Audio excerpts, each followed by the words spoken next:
છોટાઉદેપુર જિલ્લાના કવાટનગરમાં ઘેરનો મેળો ભરાયો હતો। આ મેળાની અંદર લોકસભાના ભાજપના ઉમેદવાર જસુભાઈ રાઠવા પણ પહોંચ્યા હતા।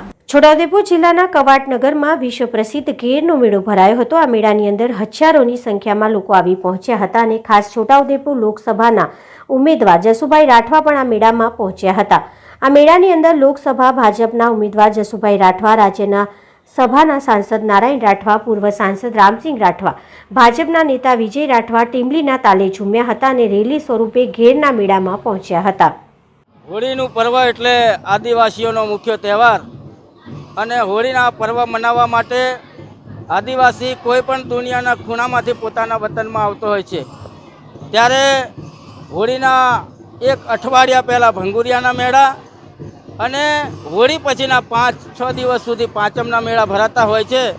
ત્યારે આજે અમે કવાંટની પવિત્ર ધરા ઉપર કવાંટની ઘેરનો મેળો જે વિશ્વ વિખ્યાત મેળો તરીકે છે, એમાં મારા સૌ આદરણીય વડીલ આગેવાનો, આદરણીય રામસિંહભાઈ રાઠવા સાહેબ, આદરણીય નારાયણભાઈ રાઠવા સાહેબ, આદરણીય ગોવિંદભાઈ અને સન્માનિત આગેવાનો સાથે આજે આ મેળાની મોજ મજા માણીશું।